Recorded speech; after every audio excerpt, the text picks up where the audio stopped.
আমি হচ্ছি কিপটা মানুষ, অল্প কয়টা চাল থাকলে সেখান থেকেও এক মুঠ বাঁচিয়ে রাখি। আমার জন্য কারোই স্বাধীনতা নেই, মন খুলে যেটু খরচ করবে সেটাও পারে না।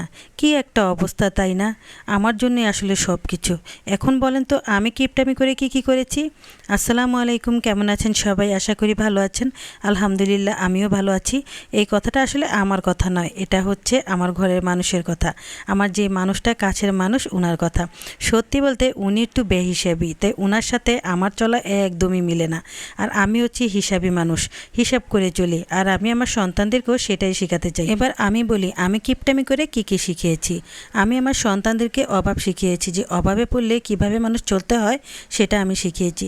আমি আমার সন্তানদেরকে ফ্রিজে মাছ থাকা সত্ত্বেও অনেক সময় ডাল আলু ভর্তা রান্না করে দিই, কারণ আমি বুঝি যে আমার যেটুকু আছে, যেটুকু হয়তো বা আমার সন্তানের নাও থাকতে পারে, তখন তারা কিভাবে মানিয়ে নেবে সেই মানানোটা আমি এখন থেকে আমার সন্তানদেরকে শেখাচ্ছি। সত্যি বলতে আসলে খাবার দাবার বলেন, কাপড় চোপড় বলেন, অথবা বাসস্থান বলেন, সব কিছুর সাথে আমি স্যাক্রিফাইস করা শেখাচ্ছি। কারণ এই স্যাক্রিফাইস জিনিসটা যদি না থাকে তাহলে সন্তানরা কখনই মিলেমিশে চলতে পারবে না, আর বুঝতেও পারবে না যে কিভাবে চলতে হয়। তারা তখন একজনের সাথে আরেকজন যুদ্ধ বাঁধিয়ে দেবে। তো সেই জিনিসগুলো আমি শেখাচ্ছি। তা আমি মা হিসেবে আসলে এই জিনিসগুলো করা আমার দায়িত্ব। কারণ আমার সন্তানদেরকে একতাবদ্ধ থাকার পরিপূর্ণ যে একটা শিক্ষা দেওয়া উচিত, সেটা আমি মা দিতে হবে। আর আমি মা যদি এই শিক্ষাটা না দেই তাহলে আমার সন্তানরা আমার অনুপস্থিতিতে অথবা আমার উপস্থিতিতেই অনেক সময় অনেক খারাপ ব্যবহার করবে এক ভাই বোন আরেক ভাই বোনের সাথে। সেটা আমি কখনোই মেনে নিতে পারবো না। এই জন্য আমি এখন থেকে সেই শিক্ষা দিতে চাইছি। তা আমার কিপটামির এটাই হচ্ছে সবচেয়ে সুফল, কারণ আমি এটা করে অনেক লাভবানও হয়েছি। কারণ আমার সন্তানরা অল্প যখন আমি কিছু রান্না করি, যখন আমার কিছু থাকে না, তখন সুন্দর করে মানিয়ে নেয়। তা আজকে যেমন ধরেন এই যে কয়টা চিংড়ি মাছ এনেছিলাম, তার সাথে গুঁড়া কয়টা মাছ পেয়েছি। আর এই মাছগুলোকে আমি সুন্দর করে কুমড়ো পাতার ভিতরে দিয়ে কুমড়ো পাতার বড়া বানিয়ে ফেলেছি। অল্প কয়টা মাছ, তার সাথে একটু পেঁয়াজ কাঁচামরিচ দিয়েছি, সাথে আরও কয়টা চিংড়ি মাছ দিয়েছি, তাতেই অনেকগুলো হয়ে গেছে। আর কি সুন্দর করে বড়া বানিয়ে ফেলেছি। ব্যাস হয়ে গেল, একটা জিনিস দিয়ে দুই তরকারি করে ফেলেছি। এবার বলেন আমি কিপটামি করে কি কারো ক্ষতি করেছি? কখনো কারো ক্ষতি করিনি। আমি বরং আরও সবাইকে শিখিয়েছি কিভাবে অল্পতে বেঁচে থাকা যায়, কিভাবে অল্প জিনিস দিয়ে খুশি হওয়া যায়। আসলে সন্তানরা মিল থাকা হচ্ছে বাবা মার ন্যায় বিচারের ওপর। বাবা মা যদি ছোটবেলা থেকে সন্তানদেরকে অন্যায় করাতে প্রশ্রয় না দেয়, তাহলে ওই সন্তানরা অন্যায় করার সময় 100 বার ভাববে যে না, এটা ঠিক না। তো এই জিনিসটা আসলে অনেকেই মেনটেন করে না। ছোটবেলা যখন বাচ্চারা অন্যায় করে তখন মেনে নেয়, আর এই মেনে নেওয়াটাই হচ্ছে বড় হয়ে ওদের কাল হয়ে দাঁড়ায়। আপনাদের সাথে কথা বলতে বলতে অল্প আছে সুন্দর করে আমি কুমড়ো পাতার বড়াগুলো বানিয়ে ফেলেছি।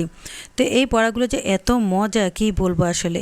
আর এখানে আমি চিংড়ি মাছ দিয়ে, আলু দিয়ে, বাকি শাকটা দিয়ে রান্না করছি। তো এখানে শাকের চাইতে ডাটা বেশি। সত্যি আসলে আমি তো শাক দিয়ে বড়া বানিয়ে ফেলেছি, তাই এখানে বেশিটাই ডাটা। তো যাই হোক, তারপরেও কিন্তু অনেক মজার একটা তরকারি। আজকে আমার ছেলেমেয়েরা বলবে যে কোনটা বেশি পছন্দ হয়েছে ওদের। সত্যি বলতে আমার কাছে তো কুমড়ো পাতার বড়াটাই বেশি পছন্দ হবে, কারণ আমি এটা আরও একবারও খেয়েছি। আমার দাদি আমাকে খাইয়েছিলেন। আমার দাদি আসলে অনেক সুন্দর সুন্দর রেসিপি পারতেন। তো তখনকার সময় ওটা ওনার রেসিপি হিসেবে ধরা হতো না, মনে করতাম যে মনে হয় বন জঙ্গল রান্না করছে। কিন্তু এখনকার সময় মনে হচ্ছে উনি আসলে বেস্ট রান্না করতেন। আজকে আমি 20 টাকার শাক দিয়ে 2 পদের রান্না করেছি। এবার বলেন আমার স্বামী আমাকে কিপটা বলবে না কাকে কিপটা বলবে বলেন? কিন্তু আমি তাতে কিছুই মনে করি না, কারণ আমি কখনোই নিজেকে কিপটা মনে করি না। আমি মনে করি আমি একজন সঞ্চয়ী ব্যক্তি, খুবই সচেতন। তো রান্না বান্না শেষ, এখন আমি দেখাচ্ছি কুমড়ো পাতার বড়াটা কেমন হয়েছে। দেখেন আমি একটা একটা করে ভাঁজ খুলছি, আর আমার যে কি লোভনীয় লাগছে কি আর বলবো আসলে। ওহ, দেখে তো মনে হচ্ছে একদম ফাটাফাটি হয়ে গেছে। এত মজার একটা রান্না, ও কি যে ভালো লাগছে, আমার দেখেই ভালো লাগছে। আমি যখন ভিডিওতে ভয়েস দিচ্ছি তখন মন চাইছে আবার খাই, কিন্তু তখন তো খাওয়া শেষ হয়ে গিয়েছিল। তো যাই হোক, এই জিনিসটা দেখে যে কি ভালো লাগছে। আপনারা কিন্তু এভাবে সবসময় বানিয়ে খাবেন। এই রান্নাটা লাউ পাতা দিয়েও করা যায়, লাউ পাতা দিয়ে করলেও মজা লাগে। আর বিশেষ করে শাকটাই বেশি ভালো লাগে, মানে এই শাকটা যে পোড়া পোড়া হয়েছে না, এটা আসলে মাছের সব নির্যাস টেনে নিয়েছে। আর এটা এত স্বাদ হয়েছে কি বলার নাই, আমার কোনো ভাষাই নেই, বলবো না। আর আমি শুধু খাই, আপনারা দেখেন আমি খাই। আর অল্প উপকরণে সুন্দর একটা রেসিপি আপনাদেরকে বানিয়ে দেখালাম। অবশ্যই আপনারা বাসায় ট্রাই করে দেখবেন আর আমার কথা মনে করবেন, ঠিক আছে? অবশ্যই আমাকে কমেন্ট করে জানাবেন কেমন হয়েছে। ভালো থাকবেন সবাই, আজ এ পর্যন্তই। আল্লাহ হাফেজ।